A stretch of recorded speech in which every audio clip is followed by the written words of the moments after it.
Good morning, brothers and sisters. It is currently 7:30 a.m. Central Standard Time on February the 25th, 2022. I hope our Creator is keeping you well and safe.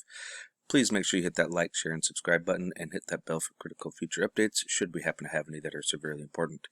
We are actually looking at the last 3 days here, and it is very calm. We don't have any major activity going on the sun.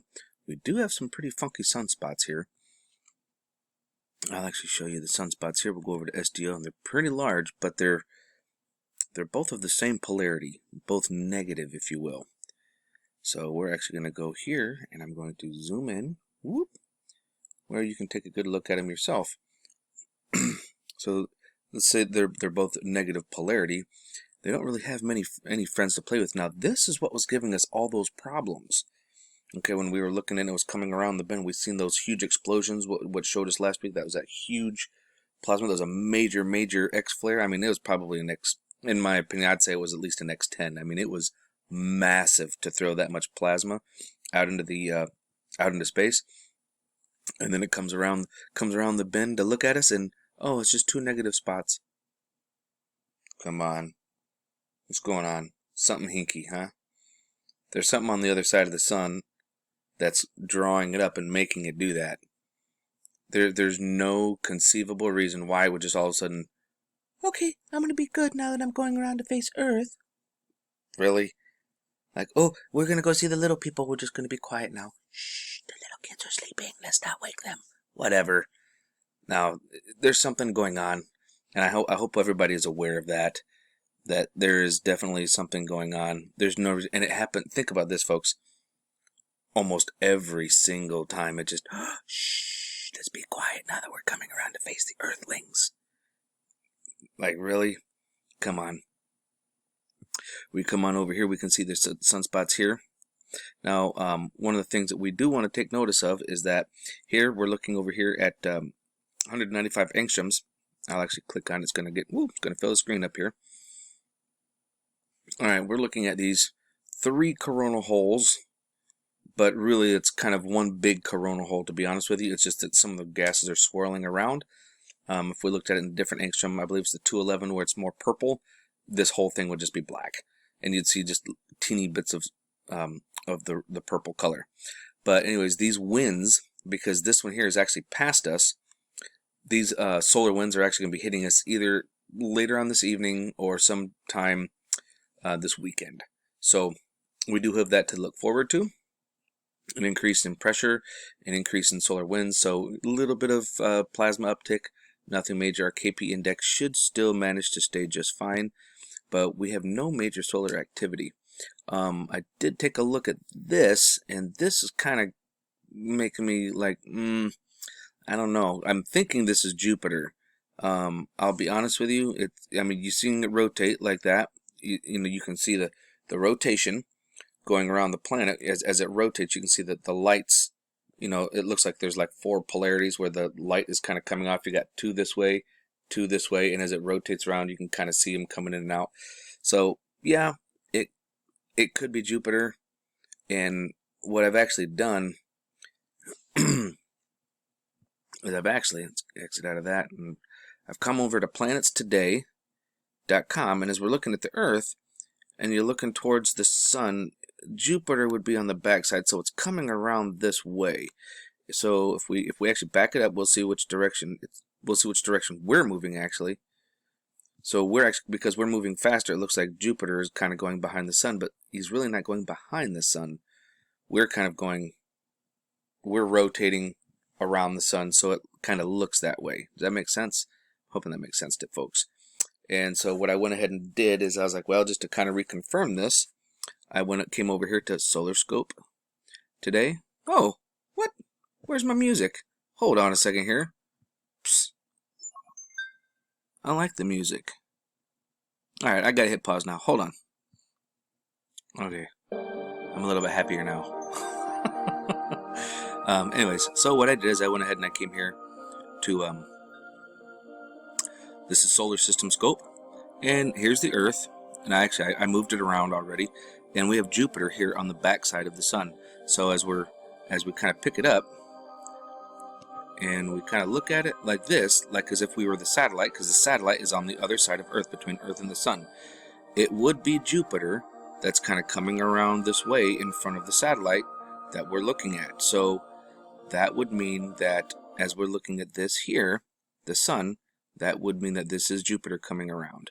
Or actually, it's us again. It's us that's actually going around this way, that's making it look like Jupiter is moving this way, but it's really not Jupiter moving, it's us moving this way with the satellite. So that is Jupiter that we are looking at over here on LASCO C3.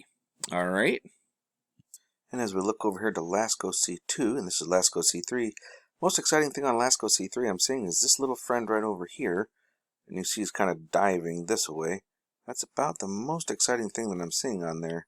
Oh, and actually it looks like a TR3B triangle, so like here would be the front of it, and then the side and side. So this looks like it's triangular, so this would be a TR3B, to my best description that I could imagine it to be, because, I mean, it is pretty far away, so it's not close up, so it's kind of hard to see it, but that would be my best guess at what that one is.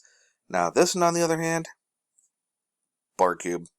It's bending the light, got light bending technology. I've shown this in some of my other videos. In fact, I'll just kind of zoom in on this here for you. And you can actually see where the line is. There's a line right here. And it comes over this way and then up. So you can see that there's some people call it Memorex, but it's not. If you look at the difference in color between here and here, in fact, we'll just kind of, oop, I'm actually on the wrong one, sorry. I'll tap on this one here, and you can actually see the difference in the light. See that? You can see that it's actually bending the light, and then he disappears. Now notice how nothing on this side of the screen changes. See that? Everything to the left changes, but this doesn't. This stays the same. This signature trail here, you know, you can. This is from a TR3B. This is an impulse engine. Yes, impulse engine like Star Trek. It's called a nuclear pulse engine drive. We actually have them. You can Google it and look it up. That's this one right here. That's what these little light signatures are like right here. It's a boom, boom, boom. It's how it accelerates. That's actually some people call it the Aurora or the TR3B. The Aurora, I know, has it. I think the TR3B doesn't. I think it's got a different technology. It's where it's using red mercury, and it's spinning around at a very rapid pace, and certain frequencies are administered. Frequencies and vibrations are administered to the red mercury, which allows it to lift and move freely without any actual propulsion. And they're actually riding a wave of frequency and energy. They're riding the wave, which is why a lot of spaceships, instead of looking flat like this, they actually kind of look like they're tilted a little bit. But they're actually riding the wave and tilting with the wave. Think about Hawaiians, you know, riding the wave on the ocean. It's the same kind of thing, only this is a gravity wave. They're riding a gravity wave, which is how they're able to move and do all those little movements, because they're actually riding a wave of space and time, and so they're not feeling any G-forces, because they're actually just moving space and time around them. They're not actually moving. They're moving in space and time, but because it's got its own magnetic field, it's protected by any kind of G-forces or anything outside of the influence. So they're literally, imagine just standing in a room, grabbing a joystick and going, and you're just moving the screen of your teleprompter, you know, whatever you're looking at, and you're just moving everything around you and in front of you, but you're not actually moving. That's how it works. It's really kind of crazy.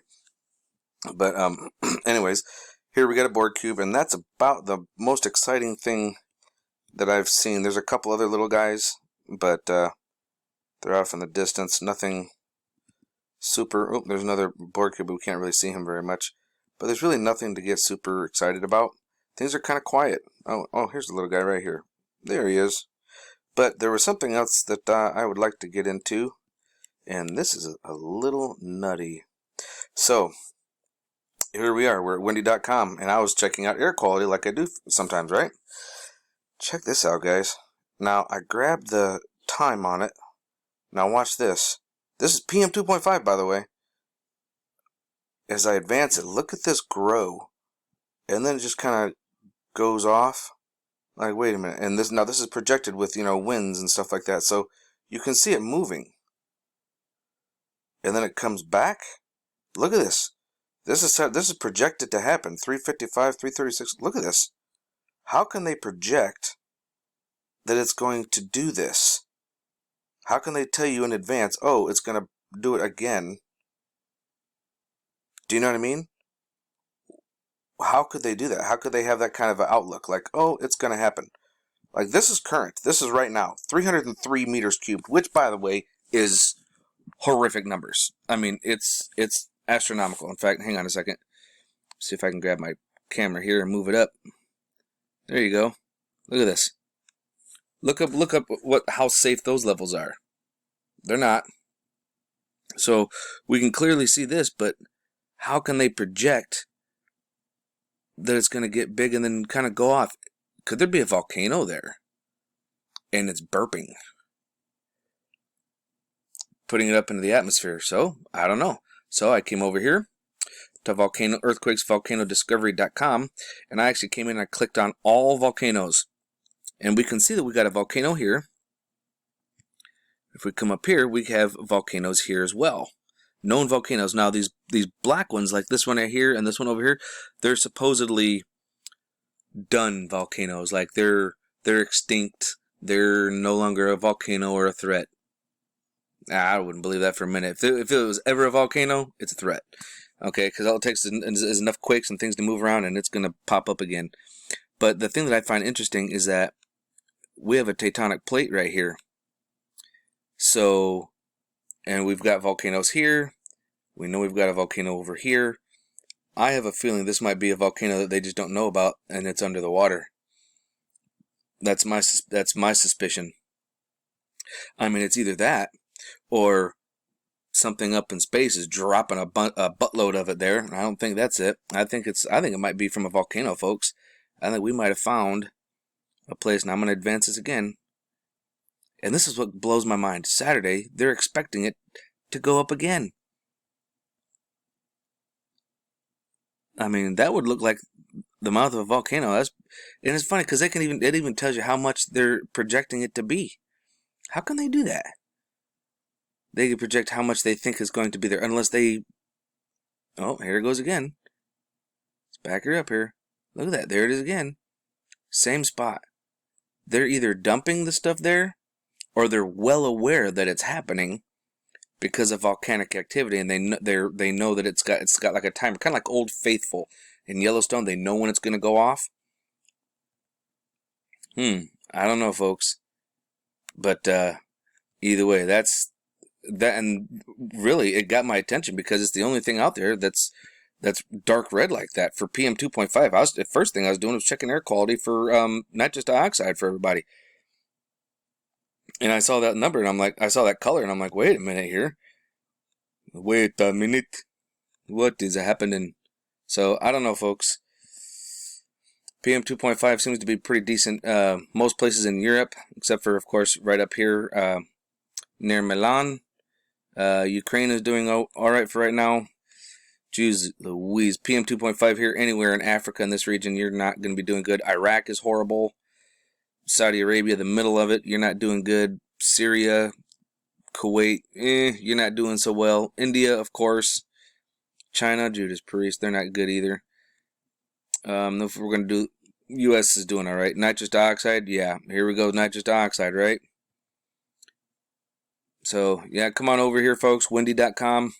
Take a look in your area, see what's going on near you. I mean, here in Saudi Arabia, these guys are getting hammered, 133 meters cubed, off the charts of nitrous dioxide. The same thing with Kuwait. Down here in the United Arab Emirates, they've got a couple of bad regions. India, we always know India's just always getting hammered. Kazakhstan, they've got a bad spot. China, well, yeah, you're just breathing in complete toxic crap. So, yeah, a mask might be a good idea for you, to be honest with you. Oh, man, hearing that come out of my mouth. Los Angeles has got pretty bad numbers for nitrous dioxide, 73. South America, you're looking at here near Chile and near Uruguay here in the Bay Area right here. So everybody, please stay safe. Keep your eyes open. No fear. And remember that love is the only way forward.